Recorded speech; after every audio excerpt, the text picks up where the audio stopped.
I don't even think we need an introduction. I think we should just get right to the business. Right to the business. Yeah,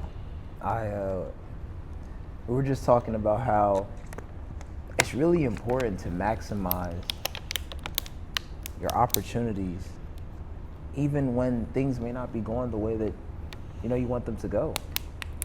I feel like there's so much opportunity out here, but like sometimes people don't, whether for whatever reason, right? Hardship, obstacles, other people's belief.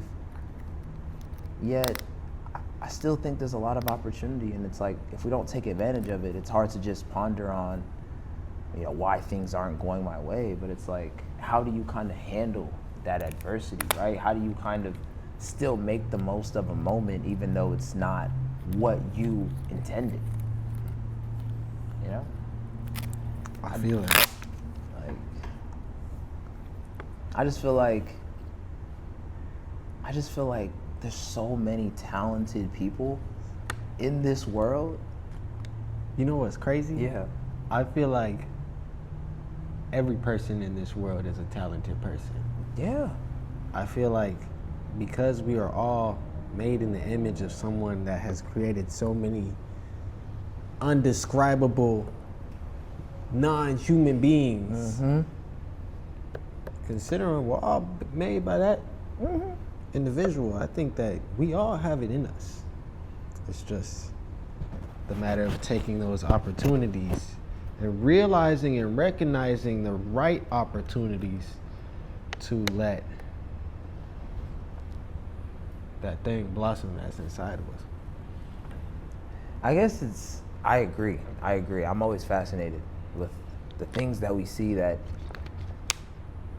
the omnipresent being has created. It's fascinating. I guess it's more so realizing or looking to understand why people don't discover or at least put out their gift, their talent. What do you think really holds people back? Fear. Like fear of what? Fear of the judgment from the masses. I feel like nowadays more than ever, people feel an outside external force and pressure from like the masses. I know a lot of people fear being canceled for making mistakes or slipping up or for even like not being perfect. So whenever they experience moments where it's like they put it out and then it isn't received to where they thought, and it could even be the first time they try to put something out and it's like they think it's gonna be like woo, but then it's like it's like that might stop them from then doing it again. And if they have a lot of experiences like that where it's like they're not meeting the expectation, then they may slow down. But on the other hand, if they keep doing it and tune out all of that and tune out the fear of the unknown and the cancellation and the slip-ups, then it's like they don't care. They could just keep flowing and keep doing it. It's reminding me of something I decided in like my younger years, like 19, 20. I was like, I feel like I'd have more regret in not doing whatever it is that I said I was going to do rather than actually just doing it. Because I feel like once you do it, you at least know this either went the way that I wanted it to or it didn't, and that's okay, right? Or if I don't do it and then I grow old and I say, man, that thing that I wanted to do, I just never did it. Not because I couldn't do it, but because I was allowing the external criticism hold me back. Yeah. And it's funny because it's like the more talented people are, the more they've faced actual criticism. Like to be the greatest or the the top of the top. It's like you have to be taught by someone who is very much better than you and will let you know and humble you. Yes. Whenever you think that you're above the program, it's like once you've learned that, like for example, we had all region growing up. It's like you have to practice all summer these excerpts and etudes that are like super, super hard. And then you get in there and you all have to play it. And you're competing against like everybody in the region. And then it's like you get ranked. And then it's like the next day you go to school and see who's ranked and all that stuff. So it's like a lot of pressure and a lot of like, a lot of that fear like being manifested in like real life. But it's like, once you realize it's like, that's always gonna be there at any stage of your life. It's like, you just have to tune it out, keep doing it. But what if it's not easy to tune it out? Like, what if it's not, like, I don't know, like, you know, I woke up today, for example, you know, I woke up today and I just felt like I went on social media or I didn't go on social media and I just feel down. I just feel like I just don't have the energy to do it, or I just, something else has gotten in my way. What do you suggest that I do? I suggest going to the innermost being of what makes you a human, which for me usually means going outside. When I go outside, I'm reminded that, you know, I am on a floating rock and there are a lot of other things going on the floating rock that I can and can't control. And so once I like am grounded in and rooted in that, then it's like I can figure out what's next. But usually the thing that has always worked most for humans is work, like doing any type of work. It could be like a lot of times when I won't be progressing in my business, it's like I'll start folding clothes or like cleaning up the house, and then it's like, boom, I have another idea, and then it's like I'm back to work. Or it's like I'll go fishing, get back to work. Yeah. I think that's good. I think that for me, I like to keep visual reminders at my desk so that I'm consistently reminded of why I'm looking to do this work or why I will continue to move forward even though things are not going my way. I like to keep visual reminders that are bigger than me. And that looks like the people that are closest to me that I impact and how they impact me. That's my family members that they may be looking up to me because of the things that I'm doing, right? And then that looks like the people that I feel like I'm called to serve. If I don't show up for myself and I think or believe that they also are not showing up for themselves, how are we supposed to kind of help and build together instead of separate? Let me make sure I'm recording. Oh, I always get that was I always get paranoid and be like, I am. Okay, good. Very good, very good. We good. But So- yeah. I just think it's like another thing too that I know everyone kind of has their opinion about this. Something that I think about is there are moments where, because it is bigger than me, let me not focus solely on how I am feeling. Right? You've probably had this moment happen, yet the work that you're putting out, the work that you're consistently showing, someone reaches out to you and say, "Hey Michael, thank you so much for the work that you're doing. You know, it saved my life, or it changed my belief system. It impacted me, like me and my family listen to you all the time," right? Like it's things that are like, you know what? I may not be feeling it today. Today is one of those days, and yet maybe I just remember that, oh wow, because of something that I did or said, I was able to change someone's life. So it's bigger than just how I may be feeling in the moment. Nah, for sure.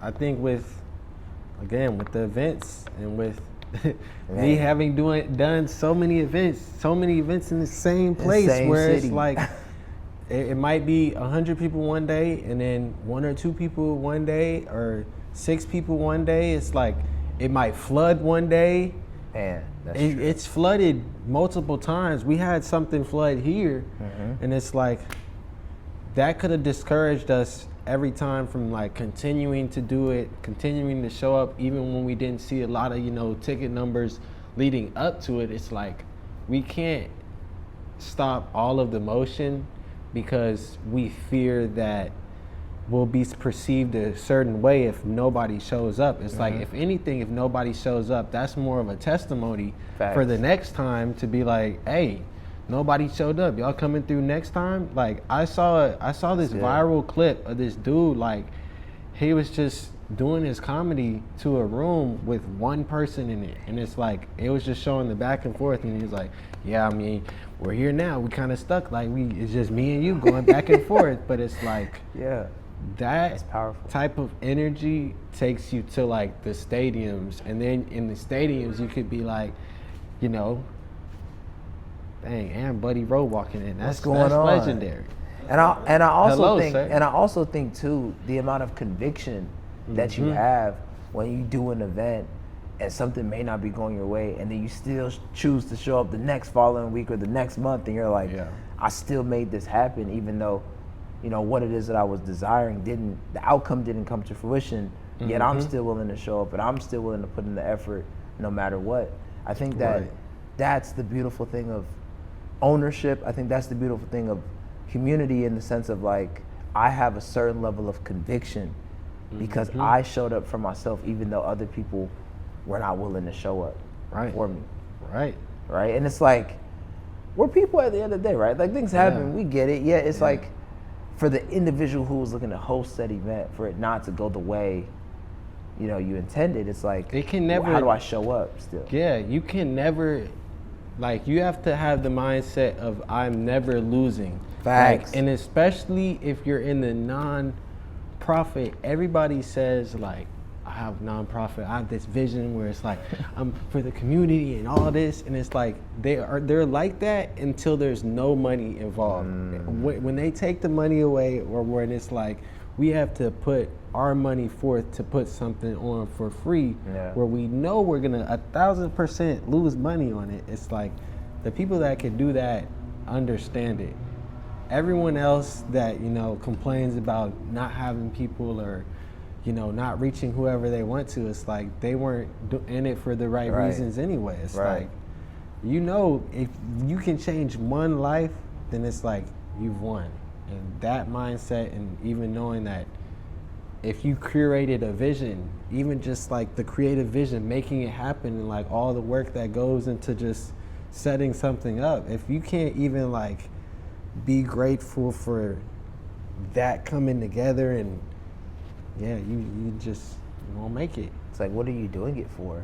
Are you doing it for the validation from other people, or are you doing it for the validation of your mission and why you started it to begin with? I think I don't know if I heard this recently, but it's like impact over profits in a sense. And yet there's also a quote or a lesson that's taught it's called Millionaire Fastlane. And in the book, the author talks about that when you say you impact 1 million people, you'll make $1 million. And it's like the law of impact. It's the matter of how many ever people you impact, that'll change the trajectory of how much money you're able to make. Literally. And when you think of that, it's like, how many people am I impacting on a daily basis, right? Positively. And sometimes, I mean, technically even negatively as well. People still make profit off of that. So you just have to choose what we focus on. And I like how you said, it's like there's no loss. It's either a lesson or we won. That's it. It's like to actually get to the point where you're touring and you're in the big stadiums, you have to have lost a lot of money on the investments. The small things, like bringing a band versus just you and a DJ, and wanting to provide an experience for the fans outside of that. It's like it's a different ball game. I feel like for me, I've noticed, just like with like working with clients, it's like their decision-making process and where we put our priorities. And I feel like on a daily basis, we're all kind of challenged with where we put our time, our money, our resources, our attention, our energy. Like, what are we doing it all for? And are you willing to keep going even though things are not going your way? Yeah. Yup. Yeah. It's like consistency, man. Consistency. Yup. The youth got to do it too. We can't do it. It's like, I see, once you get past 25, I feel like you're not, like the people that are like considered the youth, it's like, it's like a divide. Like, it's just like it's like they stop listening to you and seeing you as like okay, we're like the same, and now it's like, okay, this is Unc who's hitting you with some Unc like wisdom, and it's like, nah, this is the same. It's the same wisdom that we all need to succeed. You can succeed on any level. This could be a baby trying to stand up and walk. It's like they gotta try to walk. Can't just expect to walk without walking. I think that's really good. I think that I've noticed that it's almost like, I think we have to maximize our like early 20s and like really be intentional about it, because there's a book that there's a book called The Defining Decade, where it talks about making the most of your 20-somethings. And a lot of that has to do with being intentional, being responsible, and being accountable to your decisions, to the partners that you choose.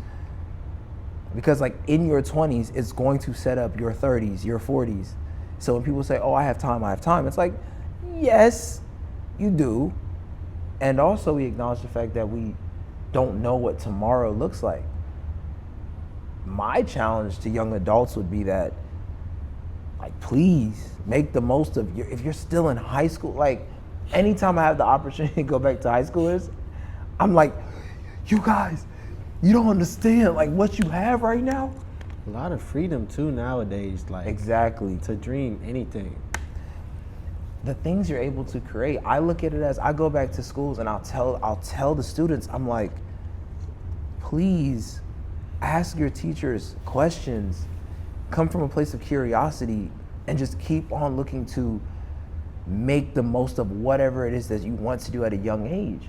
Because when we look at certain people, right, and you're like, how are they able to do that at 22? It's like, I doubt they started at 21, made it at 22. That is an outlier.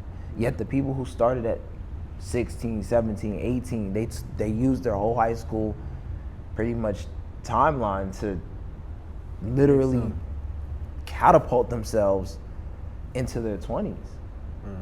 It's like, and because of social media, you're able to connect with so many different people from one video, from one carousel. Like, there's just so much opportunity, and it's like, sometimes I think, like, am I maximizing all the opportunities that are available to me? And I have to be honest with myself, right? So I just want the best for the next generation. I just think sometimes it's almost like the next generation want that for them, even though we know that the market is not the easiest right now, right? We know that the cost of living has increased, and also we know that there's still opportunities out here. People still have money. Like, let's not, it's deeper than money, right? There's like social capital, there's identity capital, spiritual capital. Like, there's ways that you can still create opportunities for yourself that don't tie directly to either your profession or money. I just, I could speak on that forever. It's just, I'm just passionate about the next generation. The world is yours. It is. That's where we're at. Like, the world is yours. Hood Orchestra Back to School Edition. We're here just giving game, just Back to School Edition. Literally. Man, is. You know what I have learned how to do? I learned how to And it's crazy because it's like, I know you be talking about the quantum leap and how you, Yeah, like, your rockets life and just, stuff. it's, And yeah. it's crazy because, like, I've been doing all this work and putting on all these events and collecting all this data, even if it might be one or two people in certain places. And it's like, I'm figuring out, okay, these are the hot spots, all this. And it's like, nowadays, for like my tour, it's like I just basically screenshotted in my Google Calendar like the proposed dates and what I wanted to do on those dates, and then it's like my like email just started populating with like drafts ready to be sent to like different venues, different sponsors, different like partnerships, basically events that were already happening in the city in the date that I wanted to go. And then it's like, it just drafted the pitch and all I had to do is press send. Wow. And it's like, up until that point, it's like I had been just like doing the cold call, doing the posting on Instagram, like, does anybody know any venues and such and such? But it's like now, because of all of the work that I had been doing, it's like, it was trained on Where how it is. Yes. and where I go and what my set is. And then really it's nice, like, yeah. it just drafted all the emails, and it's like, I've just been going through and just Send sending shots in the dark. It's like, I got a reply back from a fishing company, and they were like, here's the application on how to get like donations or whatever. And it's like, I would have never even been able to do something just like 2 months ago versus like them just adding some random feature and it just doing that. But you know what? The reason why we talk about Quantum Leap a lot is because it didn't happen in 2 months, right? It took all the work that you've done up until this point. So you have all this data, you have all this information that allows you to just press send. I think sometimes we just want to get to the point where we just press send, and it's like, no, like we learned, took a lot of lessons to get to that next level. And I think sometimes it is the compound effect, is delayed gratification, and it's also being willing to shoot your shot, to take advantage of the things that you did put the work in for, right? And then people say, oh, but you got lucky. It's like, how did I get lucky? Just did it. When email. When things were not going my way and I still was showing up. And it's hard to keep showing up when you're like, this was not what I was expecting. And you have to sit with it. Like, you can't, like, you have to still sit with it and then make another decision to move forward again. And I think the more that the younger generation kind of gets that, the better that will be, to understand that it's not going to happen overnight, and that's okay. Let's normalize the fact that it is going to take a lot of effort, and you have to keep on pressing send. Like, you can't just be like, oh, I reached out to them, they said no, or they said, it's just email. Like, Follow up. Send another email, follow up. Yeah. Someone had told me, they messaged me on Instagram because it's like, we've been going back and forth. It's like trying to do like a collaboration and stuff. And it's like, I replied back, like, it was a long time. And they were like, I respect that even though you may take a lot of time, you still follow up and you still follow through. And I'm like, yep. Cause it's like, I understand that like humans are not supposed to be as stimulated as we be. It's like, we can take the opportunities to de-stimulate, but it's like, at the end of the day, if we just keep putting our feet forward and keep like reaching out and making like the cold leads warmer each time, then it's like, that's how it turns into like, boom, we're just collaborating, and now it's like we reached the stadium because it's like we just been keeping in contact, and then it just aligns. It's so funny how this all ties back into addressing your fears, though. Because if you spend a lot of time worrying about what the other person may think about my email, but you don't ever send the email, you don't know what could have come from that. Right? It's the unknown. And I think the more that we acknowledge the unknown, I think the more that we're able to create and like develop. Yeah. That unknown is where the growth becomes. Like, you just jump in the deep end. Just because it's like, we're made, like, humans are made to be able to adapt. We wouldn't still be here if we started out when there was dinosaurs, and now we're trying to, like, claim that we can't make it without phones. Like, we can do it. I also think it's like, that's why, like, in doing this, we were talking about like things to focus on. If you're wanting to say make more money, it's like that adaptability. Like, how fast can you adapt to either a new environment, new opportunity, Right. or just your own fears and self-placed limiting beliefs. Right? It's fascinating. But then it's also fascinating how powerful the mind is. And do we give it enough credit? Yeah, there's a lot of potential. You want to tap in a guest? There's a lot of potential, man. Buddie Roe, would you like to be a guest on this discussion? We just discussing. We would love to. How you doing, sir? Good, man. How are you? Good to see you. Great. Always, bro. On the same path, man. Everybody got a different angle, different approach, but I think I think that's the beautiful thing about life. You know what I'm saying? We all are communicating very similar things in different ways, and it's for who it's for. Everybody not gonna understand my message, you know, like they understand yours, but we're all here because it's the same, you know, heart posture, same intention.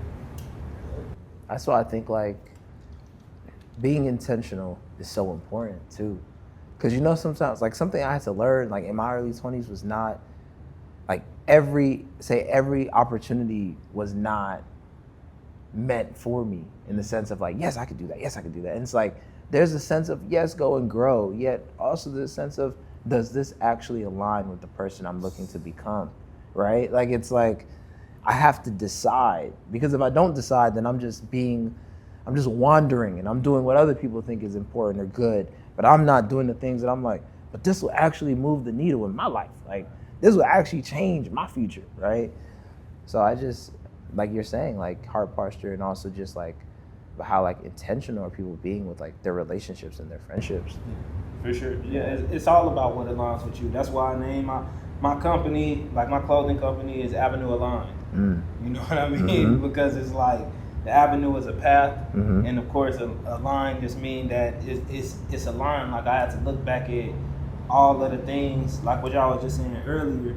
People swear up and down, like, when we have these amazing scenarios that show up on social media, right. You know, you get the Netflix look, you know what I'm saying? I get like the NCAA look or whatever. People will swear like, oh, this came out the blue. They don't see all of the work that had to be done in the dark. But you know, that alignment is just like, you do have to show up, but it comes with maturity, showing up so much to things that's like, that may not be aligned. You know what I'm saying? That's why when you post it, I'm like, if I can make it to anything Mike doing, I'm gonna pull up. You know what I'm saying? Because I align with your vision. You know what I'm saying? And it's people are doing stuff every weekend in Houston.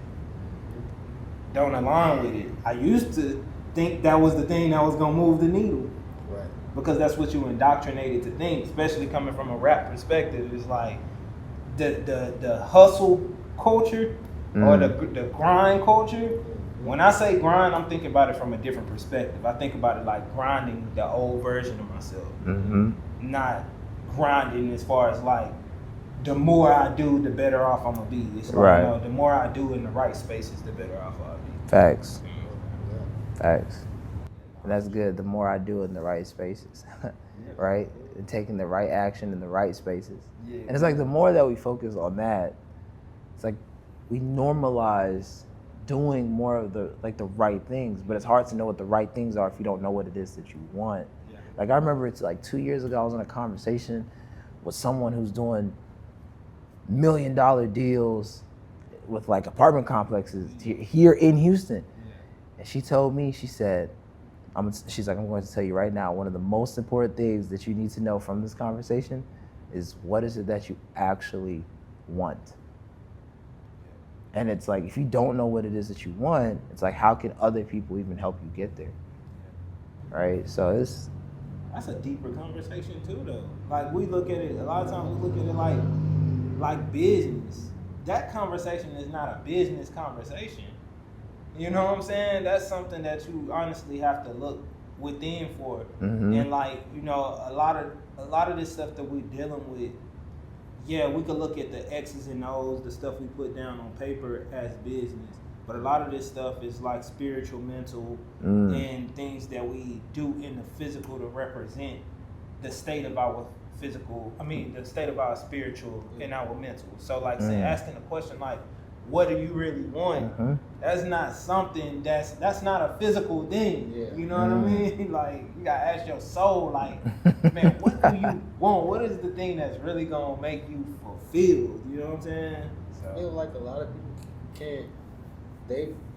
I feel like even to hear that and know that there's something deeper is like something that you have to learn and experience. Like, people might be like, oh, I want a burger. Like, and they really might think like that's what the question was. But it's like, you have to have lived experience and even like have people around you to be like, hey, you know, you might actually want more. Like, this is a whole system. That's not what you really want for real. Like, right. Free. It was Gary Keller who said that I'm a spiritual being having a physical experience. Yeah. And I think, like, first time I heard that, I said, whoa. I said, what am I doing? Like, right? I'm thinking I'm looking to solve whatever it is that my flesh desires, not really realizing that's like, but how does this actually feed my spirit, my soul, as I'm looking to become something better than I currently am, right? And it's so fascinating that every time like I look to focus on building my spirit and serving others and just focusing on more qualities that are Christ-like, I realize I'm like, wow, like I'm better than this. And I need to continue to move with intention. Right? It's fascinating. Yeah, no, for sure. That's the only thing that matters, man. Like the followers don't matter, the money don't matter. It's gonna come and go, man. I done had some payouts that were like I couldn't believe in the moment, and then it was like I've had weeks later a payout that was like I just come from that to that. You know what I mean? But that's the thing when you really just those are the things that just teach you like. Bro, just do you love this for real? Like, if you go, if you love the game. Exactly, if you gonna get a 5-figure payout and then a 2-figure payout, right. You know what I'm saying? Or you know what I'm saying? Like, how do you make content with it? Right? It's like, exactly. How do you still honor that payment that you're like, did I really need this, or is that really what I'm better than this? But it's like, no, like, how do you honor that, say, right, we always talk about how do you steward that small amount in comparison to that big amount. Right. But I'm still going to get. You got to have a heart you got to have a humility in the heart to understand that still somebody saw value. Facts. Somebody did. It don't matter if like it was 80,000 people that saw value this time. Like happening in cycles, you know what I'm saying? It's times where we even do stuff because we all doing, like I said, we're all doing the same thing in different ways. You know, you motivational speaker, I'm a rapper, you're an instrumentalist. You know what I mean? Like head of an orchestra, we're all business owners. Like we're all doing the same thing, which I call pathfinding. You know what I'm saying? We all pathfinders. But we're just doing it in different regards. And so it's like when you really simplify everything to a humanity aspect, and it's not about the dollar, it's about the fact that this person probably worked 40 hours a week to get the money that they just spent to witness me do just what I love to do. Then it's like, all right, you know what I'm saying? Like, all right, I feel you. Like, I rock with it. I still give you my all now. Mhm. I think a lot of people like around me get like scared when it's like I'll be at the end of the tour and then I'll post my bank account and basically be like, it'll be like negative. People will be like, well, why should I even do this if this is what it's gonna be like? And I'm like, the times that I'm like spending the most and pouring out the most is usually when I'm like the most filled. And it's like after like the weeks after a tour, it's like we just sit and we just look at all the content. And it's like we realize like, dang, like this return is gonna be like 10 years down the line and we're gonna still be seeing this. It's like we see all the live versions that have gotten recorded, and like it's like a dude came from France to the concert in California, and it's like that concert had like probably 5 tickets sold the week of, and it was all the way in California, and it's like I had to determine like, am I gonna do this or not? But it's like I had to, because it's like I saw the later like fulfillment return on like what I'm doing. Right. Sure, man. That's all this journey is about. It's about the fulfillment that we have, and the fulfillment that we. If truth be told, it's like it's definitely like a door that swings both ways. It's like we really truly get fulfillment from what we do. Like I was in the studio, I don't know how long, but you know I got kids, so it's like, you know, people like, man, you ain't gonna be, and it be a thing. It sounds like a cliche because I've heard it so many times before, probably based on the type of content that I consume. But you know, when they say when you're doing what you love to do, it gives you energy. Mm-hmm. So it's like it's times where maybe if I had to get up and go to work, then maybe I would feel a little like but it's like, all right, I just got in the house at 1:30, 2 o'clock, and my baby wake up at 6. I don't be feeling no liquor tired at all. I feel like, all right, cool, because it's like I just poured myself out, like you just said, for what I really love to do, and it may have helped somebody, and the results have shown it consistently does help them. It does. That's like we were just saying, like impact over profits. And I think though the world is so interesting how you'll still make profits. Yeah. The only thing that we always have to figure out is just when. Yeah. Like it's a continuous grind. But what I'll say is that I have literally in my own life went from being like, oh my gosh, how am I going to pay this bill? To being like, thank you, God, and I don't have to worry about said bill. And I'm like, what changed?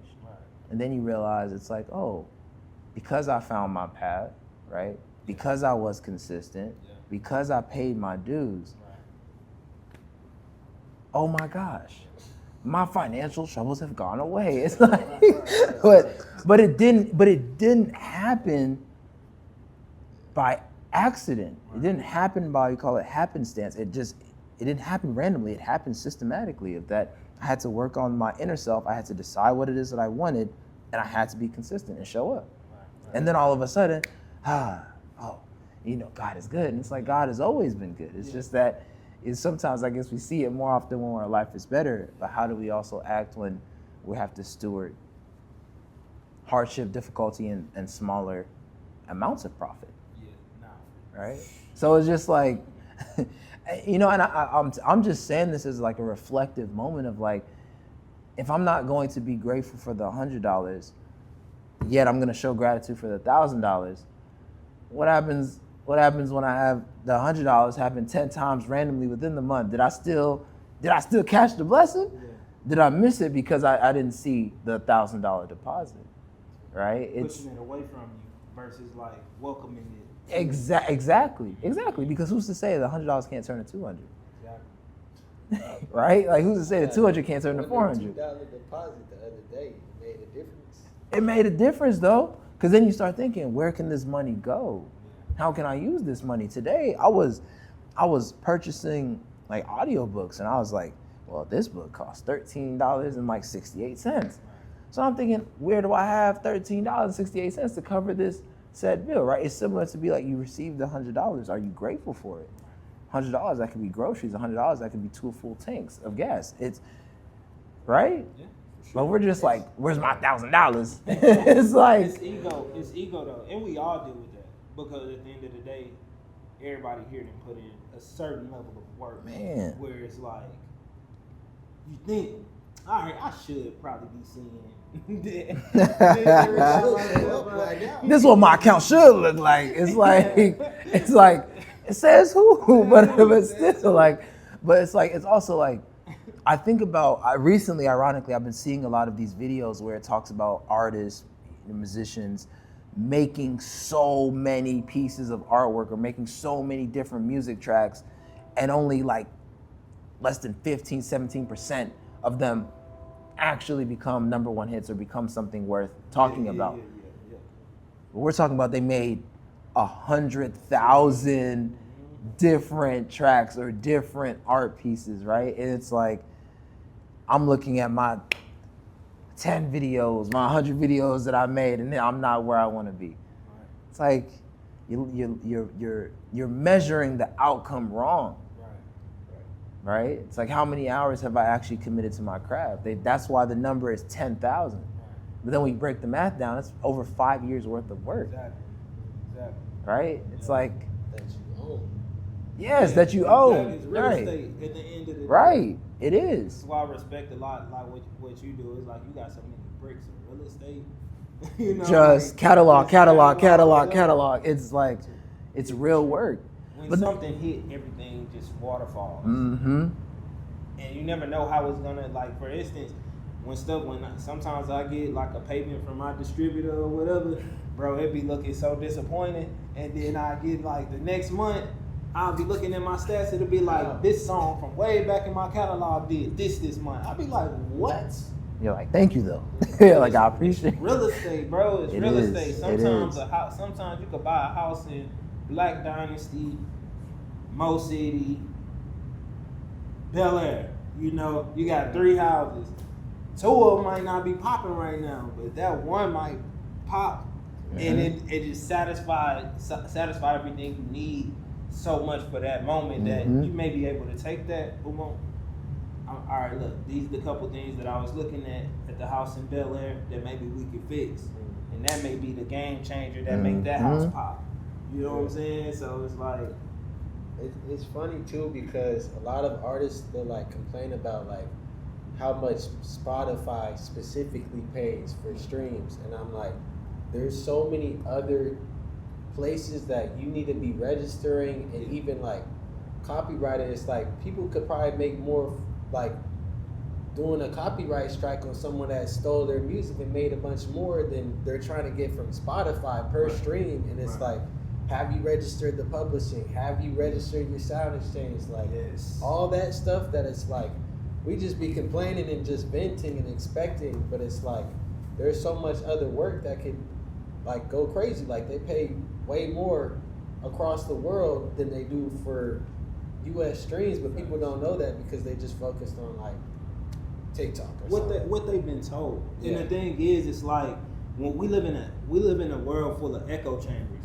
So it's like, you getting information from all of these different people, and I've been there before. The only good thing about it is that I kept going with living in my convictions.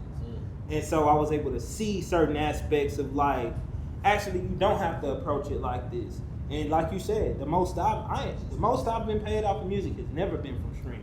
Right. You know what I'm saying? Like, the people don't understand sync placements and all of that. And like you said, overseas payment, people jamming your music in Brazil and all of these different things. And like, if we're talking about things similar to streaming, the most I've ever been paid by any entity has been YouTube content ID. Right. Literally. But people are, like you said, people complain about Spotify because that's been the thing that people are indoctrinated to look at as like the guiding light. And it's like, man, it's just, everything is about approaching mindset. Yeah. If you want to take your stuff off streaming and all that, fine. Do you. Because that might be your business model. But we all got different business models, and my business model has been, everybody's still working out kinks, but the streaming aspect of it, having my stuff on streaming with the approach in my mindset, it's been good because it's basically like for me, I'm getting paid off a demo. That's all streaming is to me. It's a demonstration. It makes it accessible to the people to where it's like, do I like this guy first? So when you adjust your mindset in that regard, and it's not about, oh, I'm trying to change my life off of streaming, it's just about, I'm trying to get the people to decide whether they like me or not from my streaming, and I'm getting paid. Right. I think sometimes we're not factoring in, though, how many times you had to do a demo, how many times you had to keep on putting yourself out there and just being like, this did not perform the way that I thought it was going to, yet you still have to show up. Yeah. And I think sometimes it's so easy to like lose ourselves in like, well, I did, 10 of these. Why is this not going the way that I need it to go? And it's like, are you going to do the 11th? Are you going to do the 20th? Are you going to do the 30th? Are you going to keep on going even though you're not getting the result that you desire, right? And then when it clicks, as it pops off consistently, you're like, oh, like, thank God. It's like, yes, and you did shoot your shot, or yes, you did keep on putting your work out there for other people to see it. For sure. You know? That's really the real thing, bro. Like when we all go to our grave, you know what I'm saying? One thing me and my wife always talk about, like the parable of the talents. It's like when I looked at it, like one dude got one, dude got 5, one dude got 10. That changed the whole perspective. You know what I'm saying? Like my opportunity performing at Reinvention Center when it was still Reinvention Center with Rap Caviar wasn't your opportunity performing on Netflix. You know what I'm saying? Like that was reserved for you. You know what I mean? Like and so it's like it's just about living in your convictions, because some people, the economy, let's talk about some economics stuff. The economy is so in shambles that money definitely is the last reason that we should be doing something. You know what I mean? It's not to say I'm not one of these false pious people that just feel like, oh yeah, like everything you do should be free because that's just good. Nah, I believe in set your price, but I do believe that like if you're doing things solely on a money premise, that's the lowest premise that you could do it on, because the economy is so, they're literally building, the economy is so bad, they're literally building a new economy in our face. You know what I mean? We literally are watching digital currency be built right in front of our face because fiat currency is doing so bad right now. So it's like, yeah, cool, let's make our money, all that, but that should never be the sole reason. So like us putting up shots is it's not about the monetary aspect. It's about, I believe in what I'm doing. I believe in what I'm saying. I believe in my ideologies. I believe in what I'm telling other people because it's showed up in my life. You know what I'm saying? Like I never saw myself performing in front of, yes I did, let me stop lying. I did see myself performing in front of 73,000, so I took the steps not knowing when that would happen. Yeah. You know what I'm saying? And then boom, you get the opportunity and you're not nervous. All right. Because you took the actions based off of that little bitty vision that you had, and now you're just telling people, this is what I did. You know what I'm saying? So that's how we doing, bro. When we leave, we ain't gonna be able to take no money with us, but we will be able to change the perspective of the people that we were able to affect while we were here. Yeah. I think we also have to focus on real estate in the sense of like what assets do we actually own? Because to your point with economics, one, I think we have to do more educating about economics. I think the issue starts with not understanding economics, and because of that, we put ourselves in positions that we don't have to be in. So something that I've learned recently is when we look at big corporations, it's important for us to ask ourselves, actually, how did the corporation get there, right? When we think about all these different type of institutions, look at, when people talk about, a lot of times, if you ever heard of it, right, people talk about like the PayPal mafia, where you had Elon Musk, you had YouTube, but they're building all of these things kind of like, not together, but together, where it was echo chamber, it was collaboration, right? So it's like, understand economics. I also like to say, like from a real estate perspective, I tell people to focus on their personal economy. Because what happens is, if I read a headline on the news about interest rates or about how people are foreclosing on their house, so I think then it's not a good time to buy real estate. But it's like, when you look at the data, when you actually look at the economics of what's happening in your city, it actually is a good time to buy. Like, but that's not just, I could be biased, but then if you look at the data, you're like, oh my gosh, there's a lot of opportunity here. Yet if you don't actually study economics, if you don't actually think about how your own personal economy can be altered within the economy that's in shambles, you're missing out.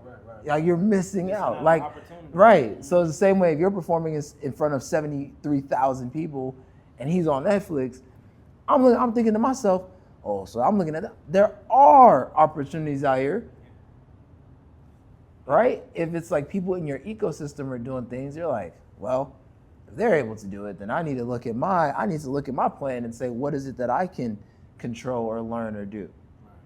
So, yeah, I think it's just perspective. It's all perspective. Education. Like, if we don't know better, it's like, you could read the headline and say, you're right. And it's like, are they though? Like, did you do any research about what they told you?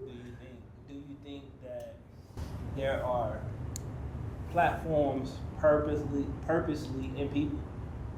set up for the misdirection? Because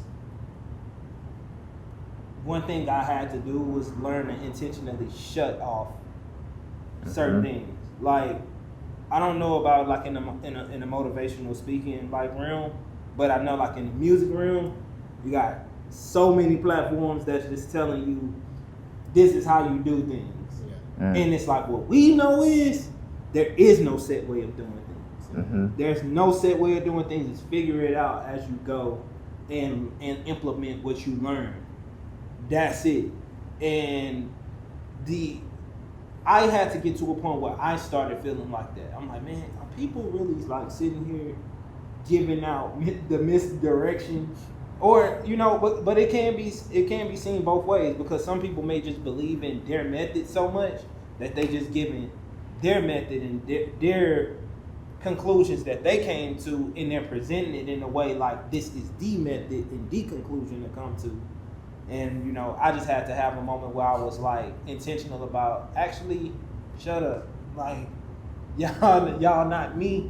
And when I start doing that, it's kind of like what you were saying about your personal economic, you know what I'm saying? Like, it allowed me to start seeing opportunities a little bit more, because I wasn't looking at having to fit this mold and fit this formula of what other people were saying I needed to do. You know what I'm saying? I think it also, so to answer your question, I do think that there are platforms that push their own agendas because either that's what they have to do or that's what will make people keep coming back, whether it's propaganda or it's usually people call it fear mongering. Like, it's what they're doing on purpose. It's how people are able, it's why people make certain decisions. And then they're like, well, I was told to make this decision. It's like, by who? Who told you to do that? Or like, why do you feel like, or why do you believe that is the right answer, right? And I think it's also about learning which model works for you. And that's why, I mean, I may not be in the music industry yet. One person that I've looked to study every now and then is Nipsey Hussle, about the way that he went about building his business, building his enterprise, is by really the community, but also just him saying, I have something that I believe is valuable. Take a little taste of it, right? Here's a little taste of it, right? And then knowing that it is valuable, knowing that other people will find it valuable and they'll pay for it. So I think it's a matter of people learning more about their own personal economy and then also deciding which model they're going to follow to create the life that they want. Yet it always will come back to, do you know what it is that you want? Because if you don't know what it is that you want, you'll fall for anything else that everyone else is telling you is important or what you need to do. So it's easier to get lost when you're not aware of what it is that you as an individual want. And that's why pen and paper is so important.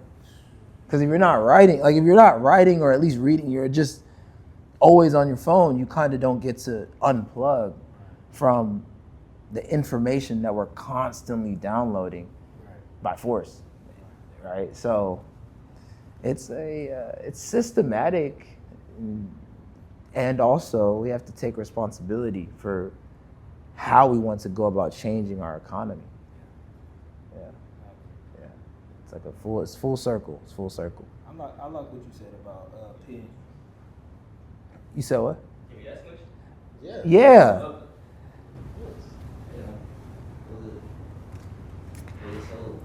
but listen, man, really good thing for everybody.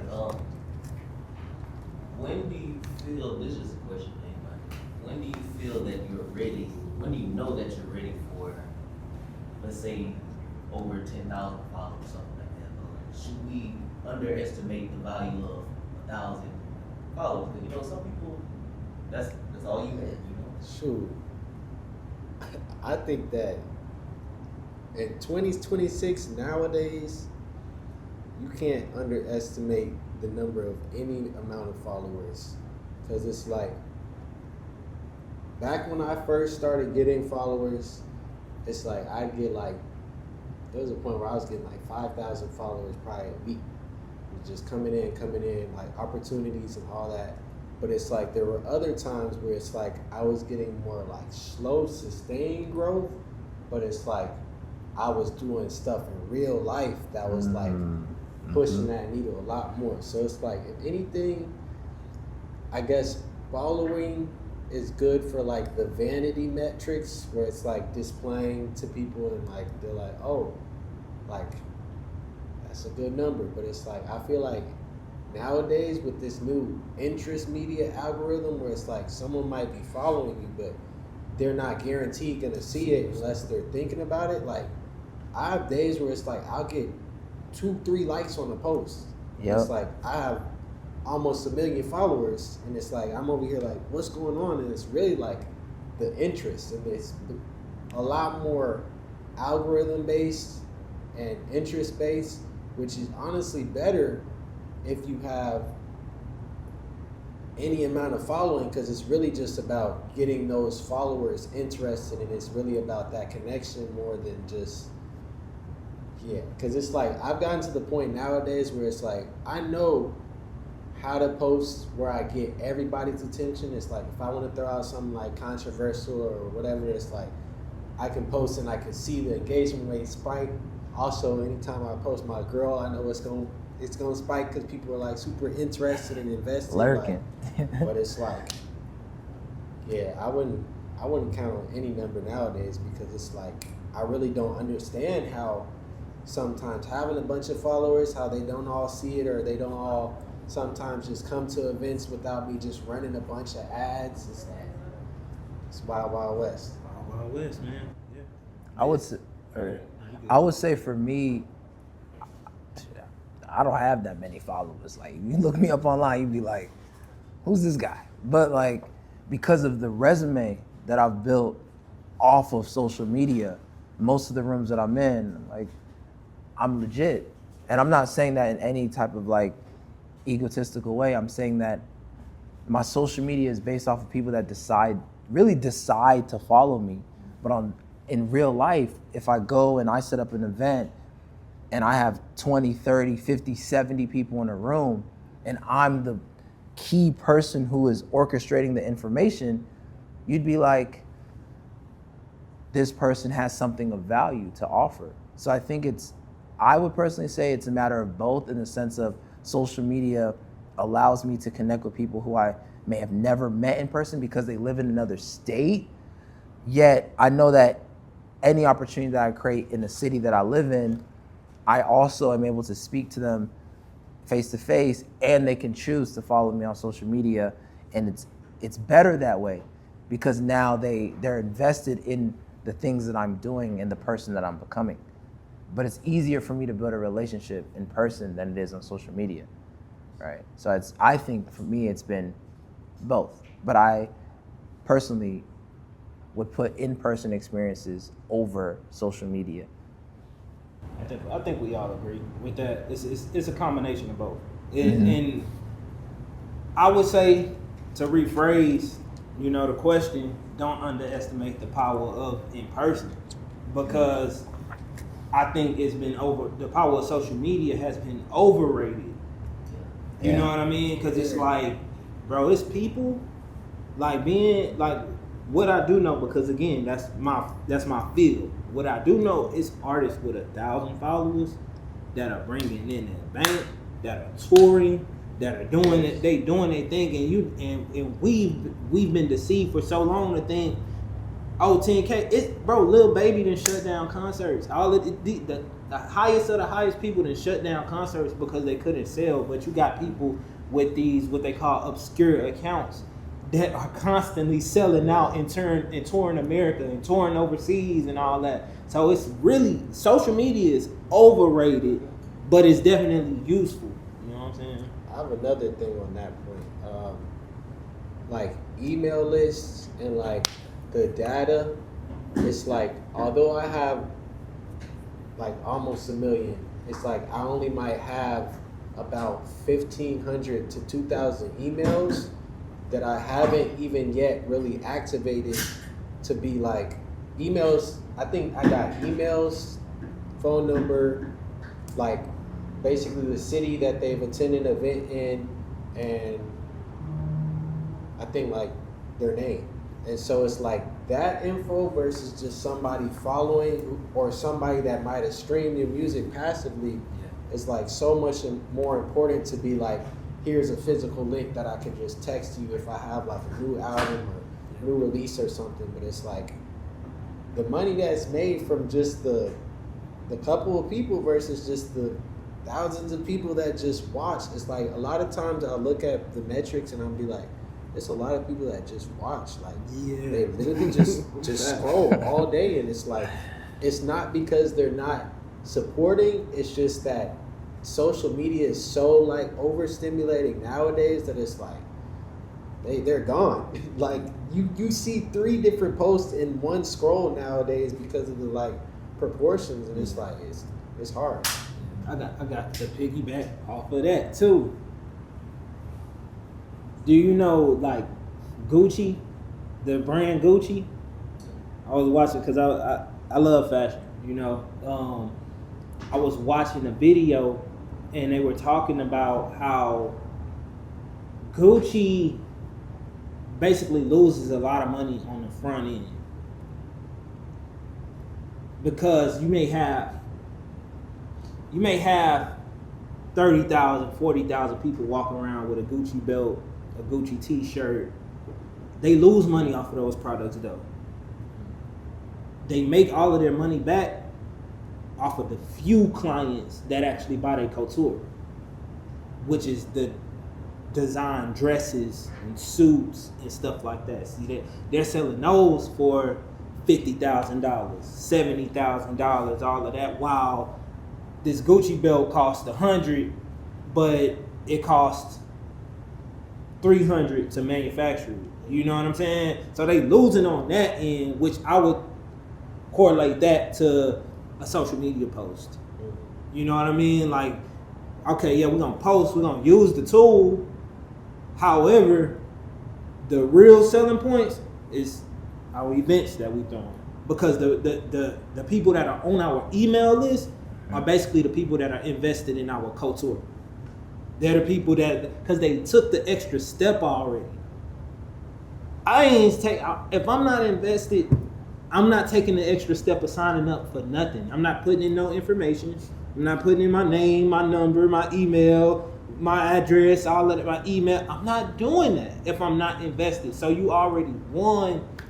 You've already took a big chunk out of the pot by getting somebody to sign up for emails or getting somebody to come to a physical event or something like that. It's way more impactful to do that than likes and and comments, because boys will hit you with that 3 fire emoji all day. That don't mean they gonna come. That don't mean they gonna come to your event. And I also think if you're kind of noticing like a consistent theme is the information and the data that you have offline is 10 times, 100 times more powerful. Because while it is still a list, like you could DM these people and they may or may not respond, but we also think about if you have someone's phone number, if you have the email address, how many more times could you really continue to reach out to them unless they unsubscribe or block you? But it's like, how many times did you have to keep on reaching out to them before they made that decision? So that's what I would say. And honestly too, it's like knowing your business. Because when you know your business, you know the metrics that you need to track, and you also know what turns the fastest for your business to start getting profit, getting a client. Yeah. Another question. All right. So, how much do you focus on either raising the vibration of, let's say, the community or your audience versus rising? I've had to change the way that I market. Like I've had to literally assess the words that I use online. Because if I'm understanding this correctly, when you say raise, are you like raise the vibration, are you referring to raise the worth of the client, or? Let's say like awareness, trendsetting, like if you're something new, you're presenting a new idea, you're informing them versus entertaining, relating. Yeah, I think you're more so talking about like raising the awareness of somebody versus like meeting them where they're at the standard. You know what I'm saying? Like, okay, how many one-shot videos am I gonna post with words on my lyrics because this is the standard, right, versus how I really feel about a subject. And I think you do that really well. Yeah. So I'm gonna alley-oop that to bro. I mean, you just have to spam. That's all it comes down to is you can't for real. You can't find a good sample unless you have a good sample size. I feel like a lot of people like get caught up in looking trendy because that's all they have on their page. It's like, for me, if anything, by the time I'm getting to something that's trendy, it's like I'm making fun of the trend, or I'm like, just like you said, just hopping on a wave and probably be like, look, I can ride this wave that everyone wants to surf, but it's like I also am here doing something else that's completely far left. And it's like I try to do that as much so that I could like be an actual artist. Like the top artists like Michael Jackson and Prince, it's like they built their own identities based off of like being anti-industry. And it's like, I'm not necessarily anti-industry, but it's like I know what I can do with and without it. So it's like, if I need it, I do it. It's funny, like we have like marketing meetings with the distributor, and it's like we're trying to figure out how to market like music with no words, and it's like they always tell us just little hashtags or stuff to use when to use it, and it's like we throw them on TikTok and we're like, yeah, we see the growth, but it's like at the end of the day when they come down and they look at like the stats and all the growth, it's like the growth is really from just like the random stuff that like went viral. Like I was videoing like a spider like spinning the web last night, and it probably has like 10,000 plus views on it this morning, but it's just the like random stuff mixed in. It's like there can't be like a drought and then just like I'm trying to do something that everybody else is doing. It's like you gotta just be you. That's what I see when I look at your page. It's like, talking to Mike. It doesn't feel different than your social media presence. Yeah. And I think that's really what it comes down to. How authentic are you you know, within that space. You know what I mean? Like, it all comes down, because, bro, like we said, man, I know for sure I fell victim to it, man, hitting those milestones with, bro, because if you do something amazing, right, you do something that people never seen coming, you're gonna get likes, you're gonna get views and all of that, but that does not mean people are gonna like you and who you are when you're authentic. So the best thing is just being authentic, and that's why I really alley-ooped it to bro, because me authentically, I'm not a social media guy. Authentically, I don't like social media. It's work for me to be on social media, to just be on there. You know what I'm saying? And so, like, when I'm on there, that's kind of my approach, while still understanding these concepts. Like, yeah, you still, you know, it's useful, it's a tool, use it. But like, I look at him and it's like, man, he flows so well with social media and being himself, and it doesn't feel like a task. It feels like he just being him on camera. And then you might get a violin video, you gonna get a fishing video, you know what I'm saying? You gonna get some random stuff. So it's like, I think that's really what it comes down to, though, just being authentic with who you are with it. I think more people need to use their Instagrams like Snapchat. I stopped posting on Snapchat, and I told myself, I'm like, I'm gonna just post the same stuff that I post on Snapchat, which would a lot of times was crazy, you know, outlandish, you know. It's like, it's always a story, like, what's going on, like. But when I took the same content and just put it on Instagram, it's like, a few times people were like, okay, what is this? But then it's like, the people that really know me and knows, like, there was no basically real difference or transition. It's like, I was basically just documenting life, you know, back in college, back in high school, and then it's like the same content principles of just documenting stuff. I really just think I'm just documenting life. Like, your stories, if you look back at your archives, it's like, you should be able to see like a direction. And as artists and musicians, like, we get to create the world that we're displaying for people, and like put the music underneath, and just like, we could put our own music under photos that we take now, which is like, that wasn't possible a long time ago.